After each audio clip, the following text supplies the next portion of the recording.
We're like on the, oh, and we're live. Hey, y'all. Hi. We're double live again. I know, this light above us. That's just the halo. Happy Live Virtual Day. Yes. For those of you who are watching, you know that every Sunday, right, once a week, we try to go live. Well, we do go live for the Live Virtual Day. Yes. Sorry. For those of you sound, there it goes. All right. So yes, we got to try to go live. We're going to answer your questions live. Yes. I see everybody's excited. Guess who I have with me? Mandy Woodruff from Magnify Money. Yes. So Magnify Money, for those of you who are in the know, Magnify Money is our super awesome sponsor of the Live Richer Challenge, the credit edition. And why that's so important is this, is that something that you guys tell me all the time is thank you so much for making this free. Thank you so much for making this free.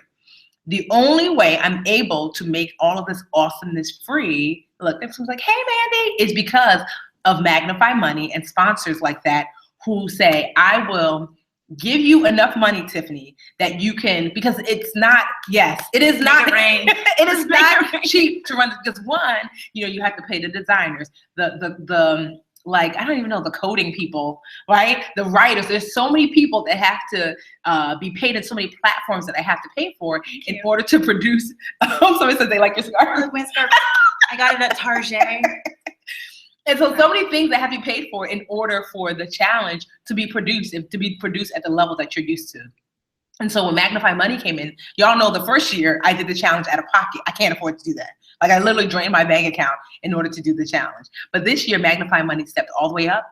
They're our title sponsor, and they're the reason why we're able to offer even more. So Magnify Money is my favorite comparison site.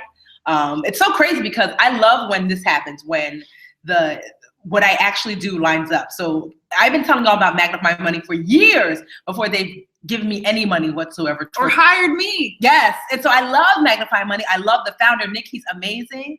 And so Magnify Money is a comparison site. So when I was looking for a new credit card, when I was looking for a new bank account, when I wanted to compare financial services and products, I would go to magnifymoney.com.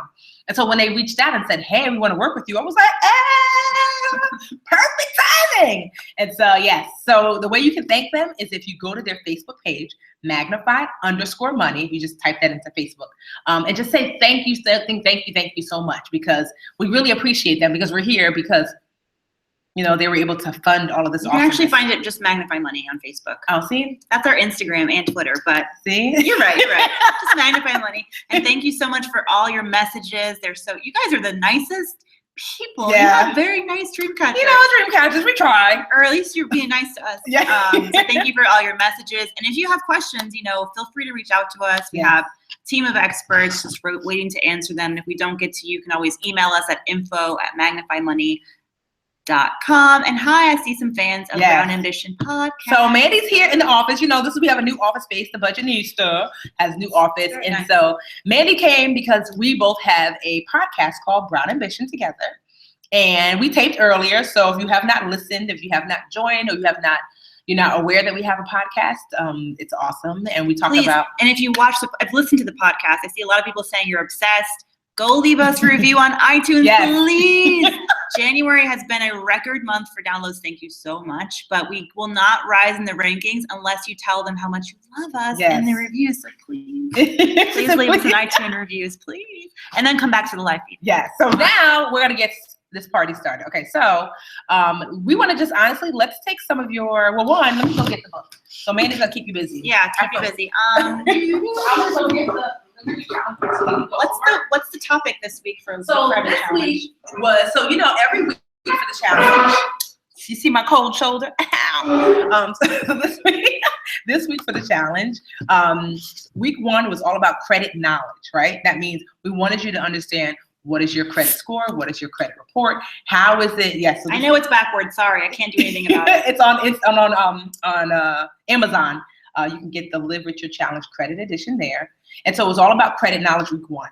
Week two, which is the week we just finished, was all about credit improvement. How specifically do you fix your credit report and credit score? So that's what we're going to talk about this week. And we want you guys to ask us questions on questions on questions, all right? So let's get started. I'm going to do like I did last week. We're just going to go day by day and just chat about it. So the first day this week, we talked about cleaning up your credit report. So what are some ways people can clean up their credit report? Well, first you got to check it. Yes. You have to know what's on it. And if you want a super easy way, just go to a site like Credit Karma and just get your credit report right then and there for 2 different bureaus. But the ultimate way to make sure you're getting all the information is just to go to annualcreditreport.com where you can get credit reports from all 3 bureaus. And you should be able to see your entire history for the last 7 years. That's as far back as it should go.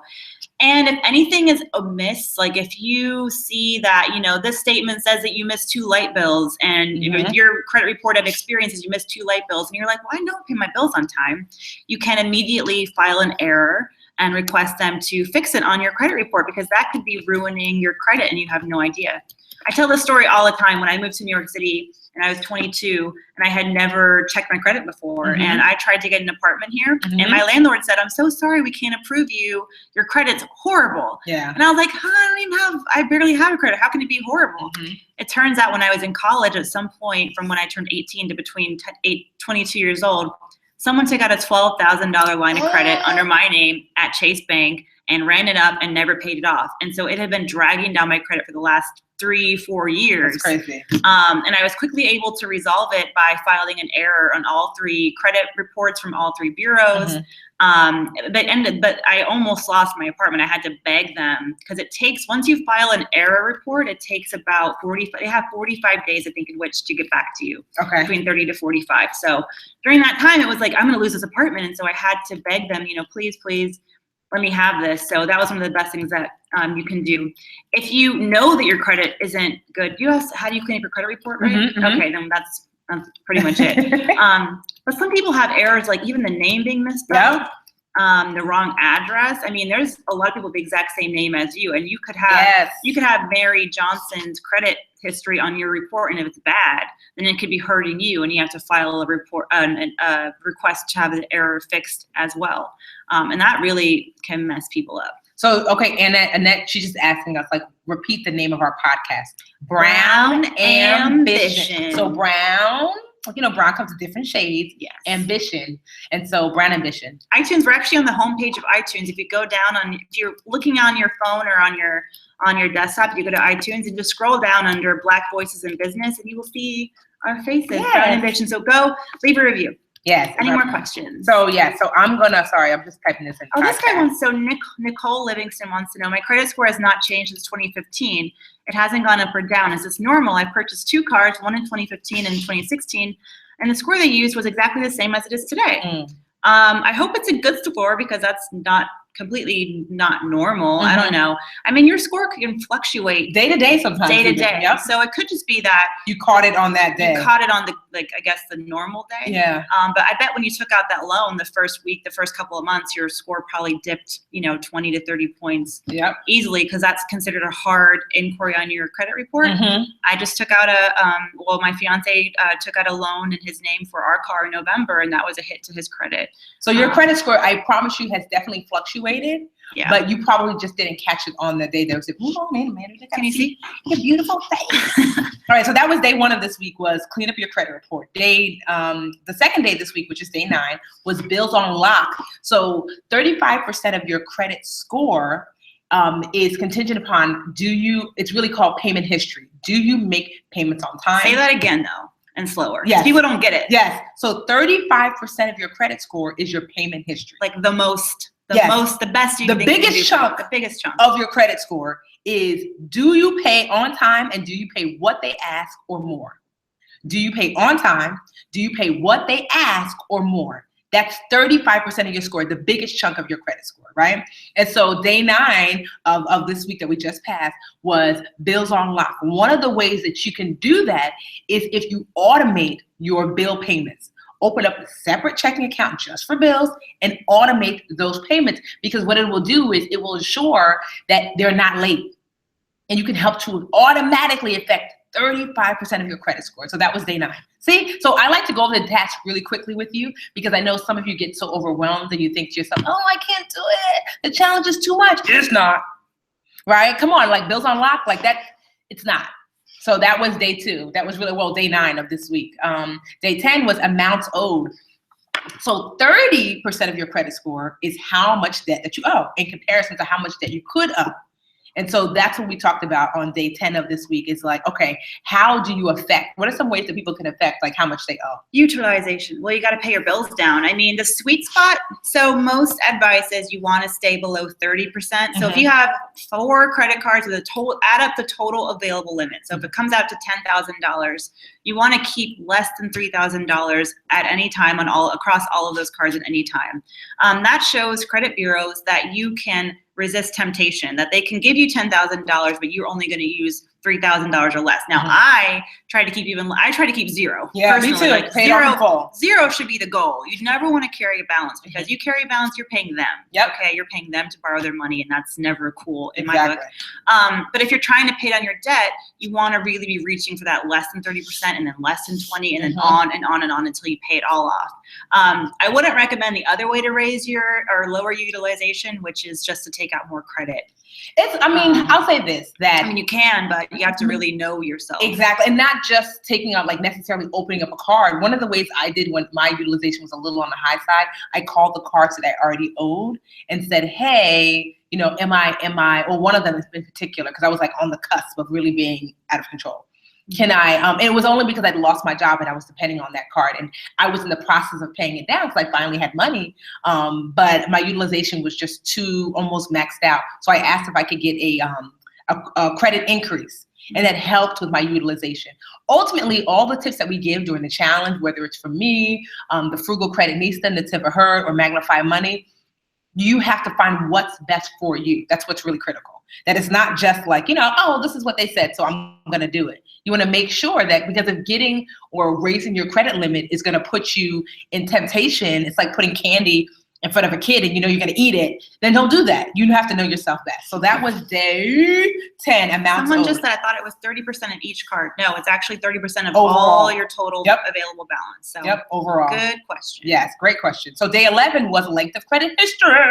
So just so you know, like I make sure that in the description of this video, we've all the links that we've mentioned for Magnify Money. If you haven't signed up for the Live Richer Challenge Credit Edition, all the links that we've mentioned and some that we haven't are all in the description of this video, so you have access to those links. So just be mindful of that. So day 11 was length of credit history. And so what that basically, this is 2 things I say about length of credit history. Try to keep your oldest credit card open, even if you don't use it much. Like I put, like my oldest credit card doesn't have the greatest interest rate, so I put my Netflix account on it and just pay $8 a month just so that card is still open and running, and length of credit history, just like with amounts owed, it's an average. So the more credit cards and new debt that you get into, you're actually lowering your length of credit history. So let's give an example of what that looks like, the math wise. Yeah, someone asked, Kimberly Harris Joyner wants to know, what's a good length of credit history? It really Sierra, our COO. Oh, hey, Sierra. Oh, yeah. Are we doing a good job? She's probably going to email us. I know, right? What's a good length of credit history? I think it really depends on your situation with how much the length of your credit history can help you. I mean, if you're missing your payments all the time and you're very delinquent, it's not going to help you that you've had credit for 20 years. But I think anything over 7 to 10 years is pretty good. I think I'm almost to like 8 now on my credit history, and finally Credit Karma says I'm good. I have like an A. But just know this. So let's say Mindy has one credit card that's 10 years old, right? Right. And that she only has one. And she's like, woo, my credit history is 10 years. And then she opens up a new card. So now her length of credit history is that 10-year-old card plus that 1-year-old new card. 10 plus 1 is 11. Divided by 2, she has effectively cut her length of credit history in half. So it's 5.5 years now. Yes, you see what I mean? And then if she opens up another card, it's going to be divided by 3, and another card divided by 4. So your length of credit history really is an average. So being mindful of opening up multiple credit accounts. Right? Excellent. That was day 11, and day 12. See how easy these weeks are? Is 100 points. So we talked about ways, day 12, on ways to raise your credit score 100 points. And so some people have, like, I'll give you an example. I helped Superman raise his credit score 100 points in under 3 months. It took me about 2.5 years to raise my credit score 100 points. And here's why. People always say, if I do this, Tiffany, what will my credit score be? Girl, that's not how it works. This is how it works. Your credit score, remember we talked about this before, it's like your transcript. So let's just say you and I are both seniors in high school, right? You get an A in history, I get an A in history. My A and what it does for my grade is not going to be the same is what your A does for your grades, because freshman, sophomore, and junior year come into play, and we had different grades those years. So if I had all Fs and I got this one A, I'm not going to have an A all of a sudden. Or if you got all A's and you have an F, you're not going to have an F all of a sudden. It's an average of your financial choices. That's what whenever you make a financial choice with your credit, it's going to add to the average of your other financial choices. So being mindful of that. So I can't tell you like, hey, you paid your credit card on, in full this month. Well, I don't know what it's going to do for your score because I don't know the rest of your grades, So remember that it's like a transcript. And just think to yourself this way, because people will say to me like, well, I'm doing good now. Why is my credit score not doing great? Well, because freshman year in high school, you got a D and an F. And so although you got an A senior year, it has to still be average with that D and F. It happened. So it doesn't just go away because you're like, hey, I'm doing good now. So just being mindful that it's an average. And so let's talk about some ways that they can raise their credit score. That was day 12. And it'll take 7 years for those to go away. Yes. Believe me. My missed student loan payments just dropped Woo, off child. this year. And my score was like, bing. Right? Never I had could to have wait. made it. I had to wait. Right? Never could have made it. No, just joking. People ask all the time, hey, so I missed this bill 5 years ago. What can I do? I'm like, oh, wait. Yep. Kick back. I mean, but I will say, I had those I missed my student loan payment twice in a row in 2008 or 9.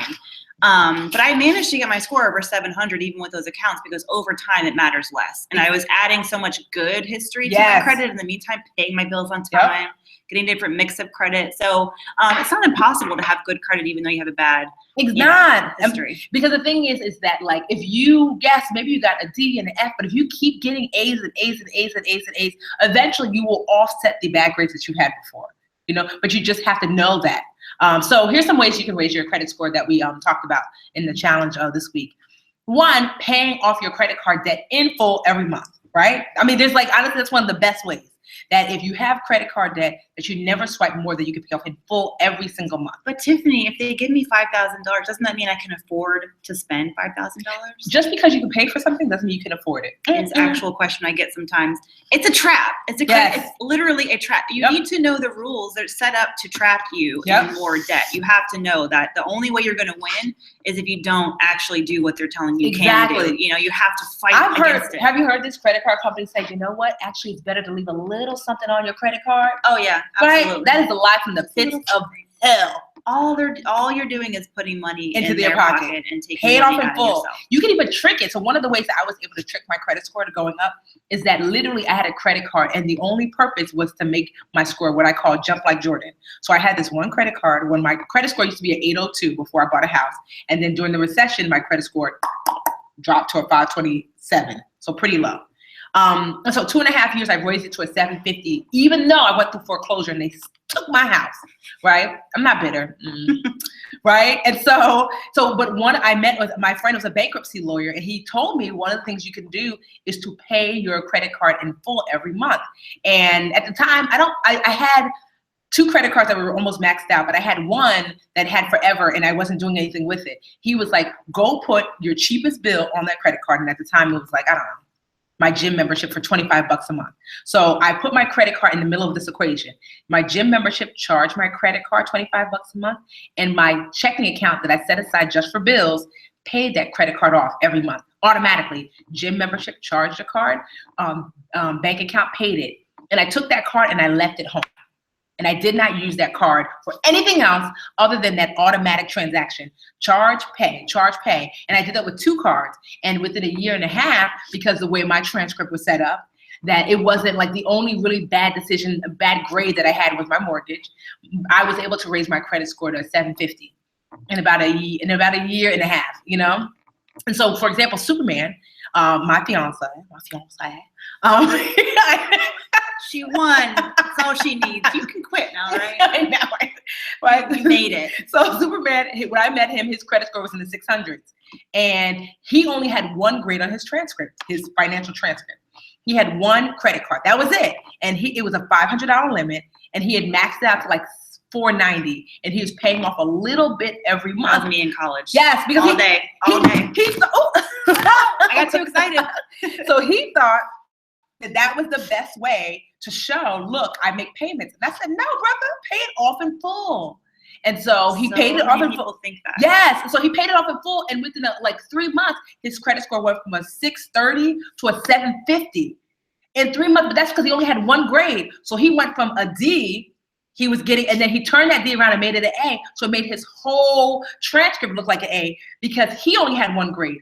It took me more than 3 months to do it because I had multiple grades that I had to factor in. You see what I mean? So just knowing that just because you and I both get an A with this one card doesn't mean we're going to have an A overall for our GPA because other grades have to be added in. So literally we just went over the whole week. So I don't want to hear any excuses because 2 days out of the challenge every week, we know we give you a day off.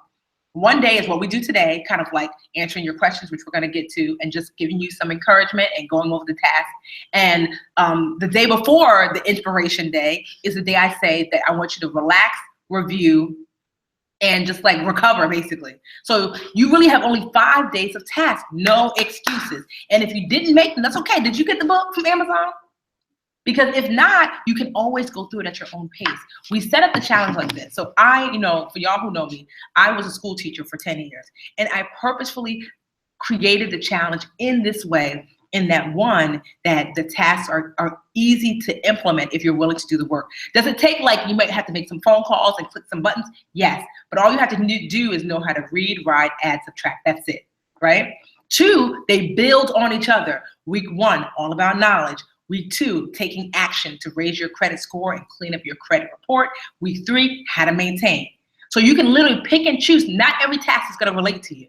And I also do it in such a way because I want you to learn it in such a way that you can show other people. Because it's not just about me and Magnify Money and the Frugal Creditnista showing you how to do this. I need you to go out into the world and show the people that you know once you learn it how to do it as well. Because it's really all of us. It is our desire that we affect change in you so you can affect change in others. And like I said, it's not hard. Is it going to take a little bit of work on your end? Certainly. But Magnify Money has some of the most amazing tools. I don't know if you saw them this week, but they were great. What are some of the tools I think you gave us this week? There was a how to read your credit score tool that I thought was really great.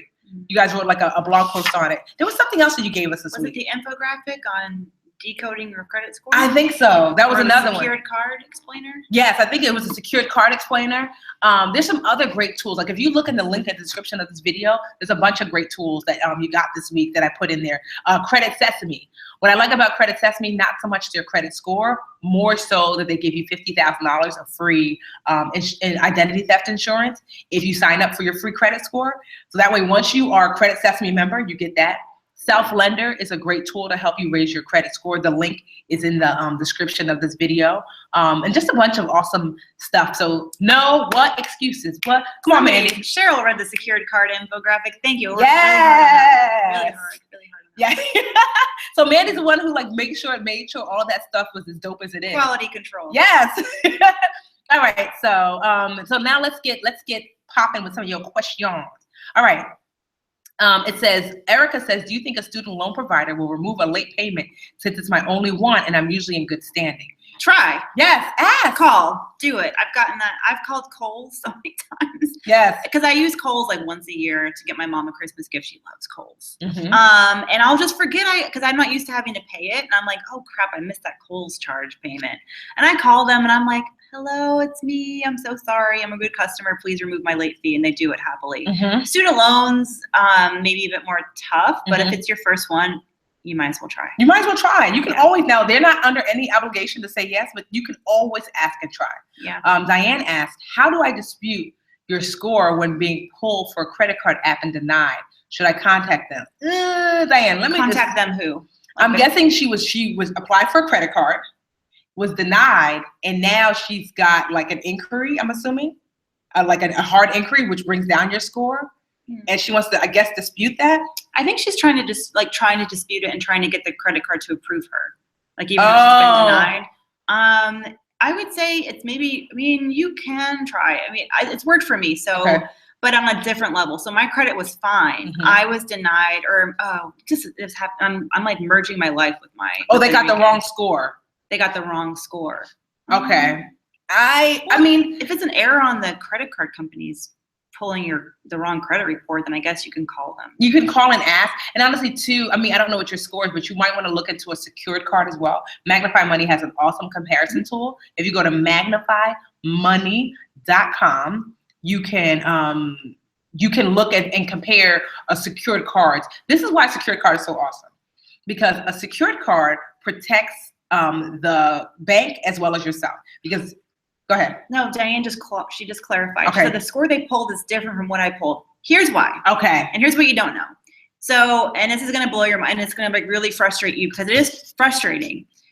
The credit score that you get when you go check your FICO on whatever these free tools, Discover's tool, Credit Karma, Credit Sesame, it's not the score that the lenders are going to get. They have their entire own credit score lending models, and they're not going to tell the world how they decide who's worthy of credit. So if someone's selling you a car, someone selling you a car loan is going to have their own math equation set up and algorithms to tell if you're credit worthy. The person who's approving you for the Victoria's Secret credit card is going to have their own algorithm. Bank of America has their own thing. Chase has their own thing. So it's very possible that they did use a different credit score, and they may have been using for example, they can say, hey, it matters to me more that you have a credit history over 15 years. So I'm going to make that be worth 30% of your score all of a sudden, and can kind of throw you off. And that happens, unfortunately. So when you're using these tools, they're meant to be more of like a guideline. Yeah, to see. not the exact. Yeah, don't focus on the number. Focus on the color. You know, they show you that like the credit score like band or whatever, the red and then the orange and yellow and then green. Is that how it goes? Yeah, so you kind of know where you fall on the matrix. If you're on the cusp, because can't you go to your actual bank and ask them to pull it for you? But even still, what your bank pulls might not be the car insurance company pulls. They're usually in the same range. I'll give you an example. Superman, we're looking to buy a home. His credit score on certain places was a 750. When he got pre-approved for a mortgage, they told him he had a 736. So like a 14% difference, you know? And mortgage lenders will be a lot more strict than the Victoria's Secret credit card. Exactly, because I want you to. Those store credit cards will literally give a credit card to anybody. Right? Like the dog, the cat, anything. They don't care. Meow. Can you wear a thumb? And we'll give you a credit card. That's fine. That's all it takes to approve. Yes. So Janica has a question that she's asked repeatedly. I see you, Janica. Janica says, can you dispute hard inquiries? Well, if you did not authorize someone, you're like, hey, I have a hard inquiry. I did not authorize this person to pull my credit. But if you authorize them, the truth is like you did it, you know? So you applied for a credit. If you ask for a credit limit increase, that's a hard inquiry. If you go to checkout and want to pick up a store credit card, that's a hard inquiry, and it's hard to get those things taken off of your account. But there's sometimes you may not realize, like you may assign when you, for example, one of my really good friends just emailed me. She had applied for a job. This is another good topic. She applied for a job, and she said she's in some sort of financial field, and she got a letter from after the background check saying, hey, we found that you missed some credit card payments from a few years back, and we're going to put a pause and consider this in your job application. And that is actually legal. They can do that. When a lot of times when you apply for a job, you may sign a document that gives them the right to pull your credit. And if you're in some states, if you're working in a financial field, they can actually use your credit reports and factor that into whether or not they give you the job legally. It's like really tricky. So I mean, your credit can have a huge impact, not just on whether or not you get a car loan or a credit card, even your job. LaShawna, she said, is there any way to send you questions before the live chats? You can always post. You can always post stuff in the group, right? I'm not gonna lie. That's the devil. She's busy. No, we just get so many questions. So so we try to take them here. So but we don't get very many questions at Brown Ambition. So hey, if you want to, that's true. That's true. Send it to go to brownambitionpodcast.com. I get those emails and I cultivate them. We answer them on the show. So yeah, brownambitionpodcast.com, or go to info@magnifymoney.com. We have 2 people who are on staff answering those emails every day around the clock. Okay, so Kimberly asked a great question. Cool. But what if you authorize them to pull from your bank and they went through 5 of their lenders? This happens at car dealerships a lot. So you will go, you know how you go to a car dealership, right? And then they'll say, hey. Someone asked that earlier too. Yeah, that's a really good question. So typically, let's just say if it's a car or a home that you're applying for credit for, what they're supposed to do, is it 30 or 45 days? Count as one inquiry. Yes. It's not certain, but To be safe 45 days. Yes. I think 30 to 45. So it's supposed to count because they're basically, the credit bureaus know that when you're buying a home or car, you often have to get your credit pulled multiple times. So within a 45-day span, they're going to allow all of those pulls to look like one pull, like car dealership, car dealership, car dealership. Okay, she's just looking, but it doesn't always work like that in your favor. Because I've definitely seen people, you'll go to a car dealership, the car guy is saying, yes, you want the car. I'm going to go in the back and run the numbers. And run the numbers just means to run your numbers through multiple lenders that they work with. Mm-hmm. So it's like hard pull, hard pull, hard pull, hard pull. And so those hard pulls are supposed to look like one, but they don't always. So you could definitely dispute that. Absolutely. Yep. And you should dispute that. And don't let it get to that point. Come to the car dealership with a loan already in hand. You can get a way better deal on your own, most likely, than getting one from the car dealer. Mm-hmm. Yeah, go to I would say, honestly, the best place to get a loan beforehand is to go to join a credit union. Credit unions They've got amazing rates. I know I've seen people get cars for 2%. Like going to the credit union, coming with your own financing, and getting the car saying, I brought my own financing with me. That's the best way to go about it. We did that. We got our financing. We found so Magnify Money has if you're looking for an auto loan, you can see if you're pre-qualified, which won't hurt your credit. And we found ours through Lightstream, which is a little known lender. We got like a 2.5% rate, like an amazing rate. Okay. And our dealership was like, well, dang. I know. We can't beat that. Like, but they took off 1/10 of a percentage point just to just show us that they could. So sometimes it can work in your favor to come in with negotiating power like that, bargaining power. Charity, good question. Can I recommend any good credit repair agents? So one, I always say, try yourself first. Yeah. Right? Because oftentimes, there are times when it's like, this is beyond me. If you've tried yourself, if you join the Live Richer Challenge Credit Edition, which is free and it's still not working, our other partner, so Magnify Money is our title sponsor, but our other partner, who's kind of like our education partner, is Nativa Hurd of the Frugal Creditnista. And this is what Nativa is, if I was a credit expert in that way, I would be Nativa, because she's caring, she's kind, she really looks after you. People before profit. I love Nativa. She has been so helpful in the group. When I first started the Dreamcatcher group, it was me answering a million questions a day, and all of a sudden, here came this woman, Nativa, answering questions. At first, I was like, who is this? Trying to be the Budgetnista? And she hit me behind the scenes and said, you seem really overwhelmed, I want to help. And I was like, oh my God, I love you. So she was the first admin with me in the Dreamcatcher group. And I found out later that she helps people repair their credit, but not first before showing them how to do it themselves if possible. And so Nativa's link, we actually have a special Dreamcatcher link that she gave us. It's on the bottom of every task during the Live Richer Challenge, right? Available on Amazon. But the link is also in the description of this video, like her link to sign up for a free consultation. She's not free, but she certainly will do a free consultation to see if she can help you or show you how to do it yourself. But that's who I highly recommend, because typically I don't like credit repair. There's some really shady customers. I don't, honestly. I don't like them. On a whole, I don't like them. But I have worked with her for years, and every single person that I've sent to her has come back and thanked me, like, thank you so, so, so much. She's just like you said. She's like you, but for credit. And credit repair companies aren't doing anything that you couldn't do yourself, and if you're so overwhelmed and your debt is completely eclipsing anything you have, and you have car debt and house debt, I mean, bankruptcy can be an option, and with bankruptcy comes credit counseling on its own. Yeah, but like I said, if you're looking to pay someone, you're looking to work with somebody, and I asked her in particular if she could give us a Dreamcatcher discount, which she has. What does she charge, by the way? I'm not even gonna lie, I don't know.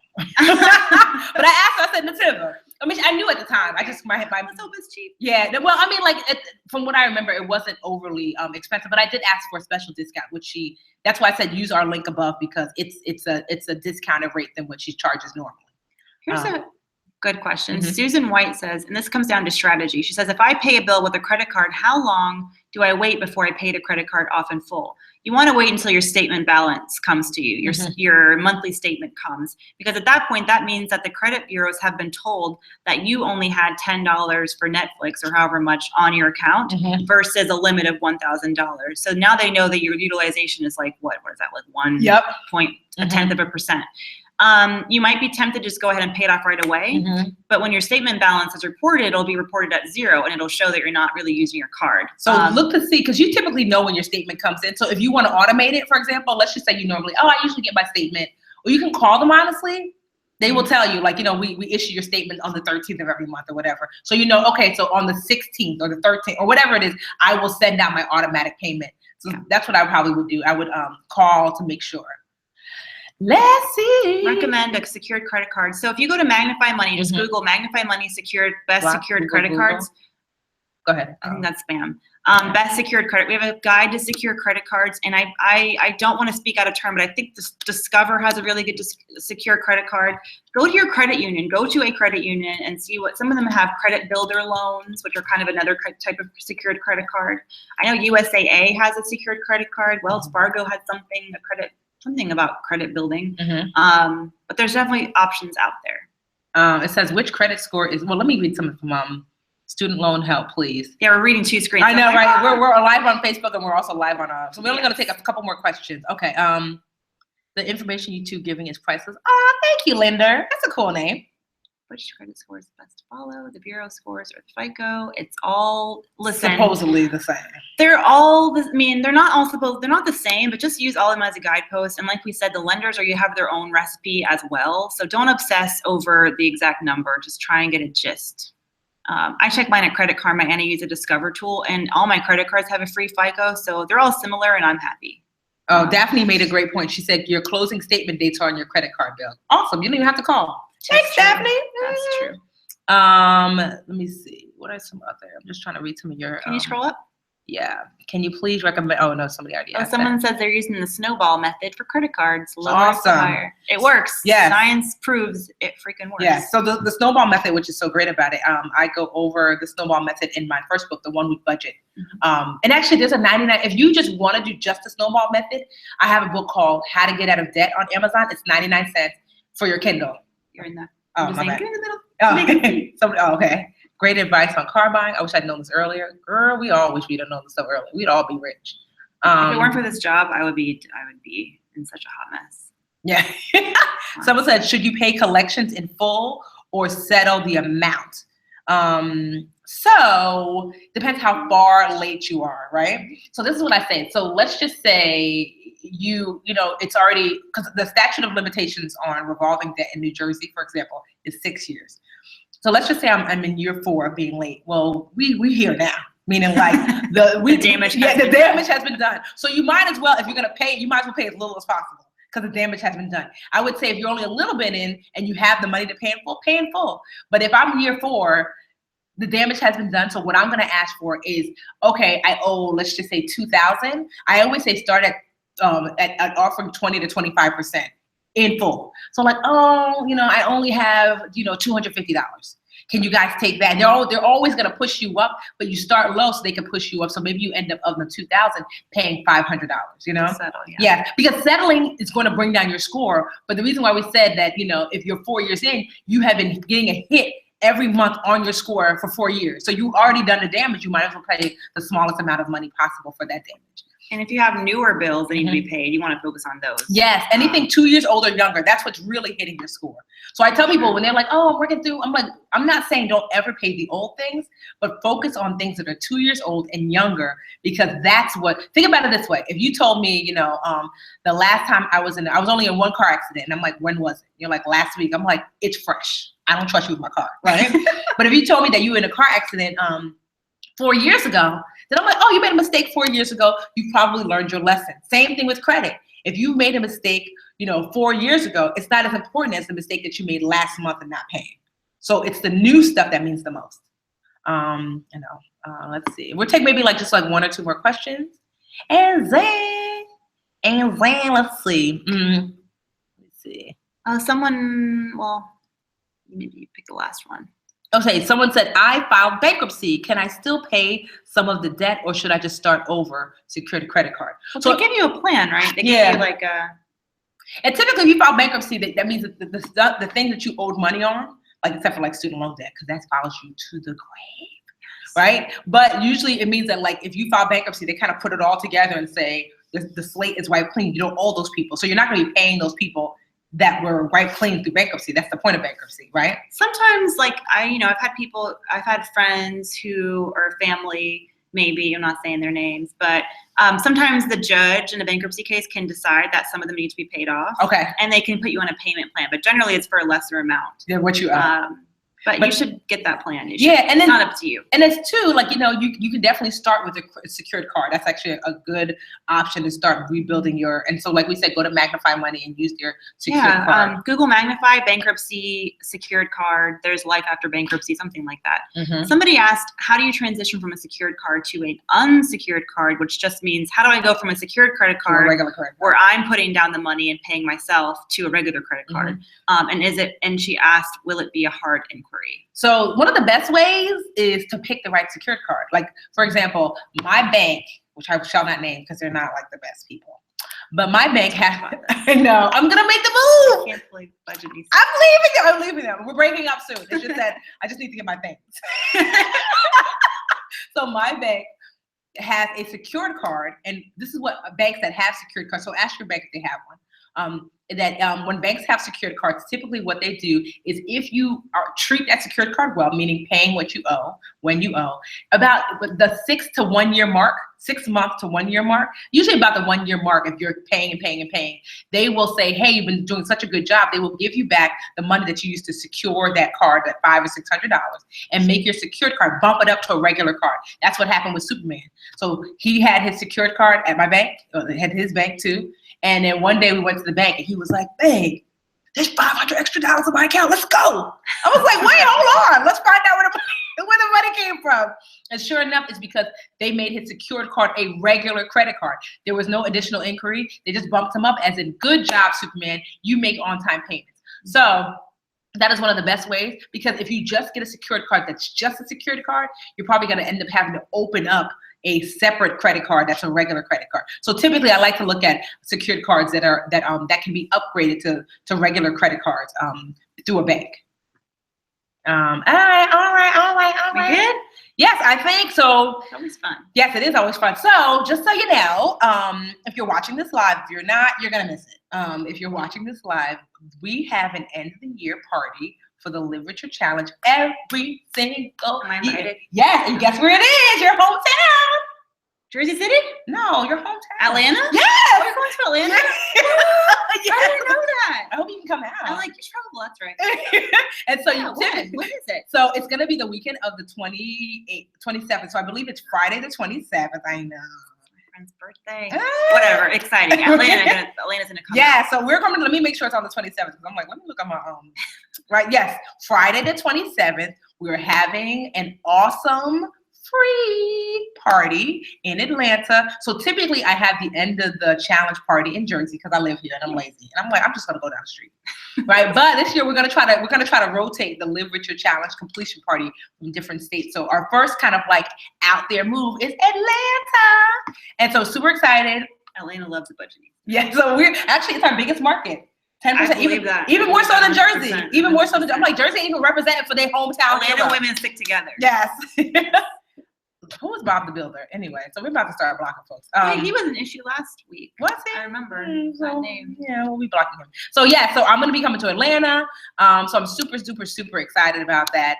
You're going to get like an email, I'm going to need you to RSVP. I'll bring books out there with me. We're just going to have a good old free fun time. Yes. So Mandy came, right, when we had a challenge. Mandy too, I think. Yes. She was like, wait, we were doing the wobble. I remember Mandy was like, I've never seen a financial party where people are. That's when I knew. I was like, this girl's on to something. We have fun. I'm going to hitch my cart to that one. Yeah, because you know what? It's not, honestly, it's a literal party. It's not, we're not talking about money. I feel Oprah would do budgeting. Yes. Like, it's fun. Yeah, fun so, times. but I'm going to be traveling. Like, I'm going to Boston in a little while. I'll be back in California soon. So I'm going to be seeing y'all all over. And we're also officially launching the the Dreamcatcher chapters. There's about 25 or 30 of them nationwide. And they're already meeting in person. Many of you have not signed up to be part of the chapters. And the purpose of the chapters is to take all this online goodness and for you to meet in person with dream catchers. I want your hairdresser to be a dream catcher. I want your accountant to be a dream catcher, because I want you to look after each other no matter where you are in the world. And so we're making these chapters so you can connect in real life with people, and I want to come visit. We got Cleveland, we got Philly, Seattle wants to see you. LA said, hey. Yes. Someone asked if there's an Uber in Atlanta. We're not your concierge, but Yeah. yes, we have Uber. It's not the real country. So like next week we'll be launching the chapters, and like if you're watching live. So yeah. All right, y'all. So recap. Yes. Literature challenge. Yes. LRCcredit.com. Yes, right? LRCcredit.com. Magnify Money. Magnify awesome, Money. Awesome sponsor. On Facebook. Yes. Also.com. Yes. And if you want to listen to the podcast, we are at Brown Ambition on iTunes. Leave us a review, please. And all of the links that we've mentioned, from if you want to work on in person with a credit specialist, to all of the links that kind of like you got inside the challenge this week, are all in the description of this video. So you can click away and get your life. We will see you next week for our last live chats for the challenge. Is it already over? We have one more week left. We're going to talk about all about credit maintenance next week. I know. We love y'all. You can see that Mandy's the straight one, the straight man, and I'm the silly one. I'm also hungry. I need to get some dinner. All right, y'all. Good night. Bye-bye. Now I was like, how do I turn this off? There it goes.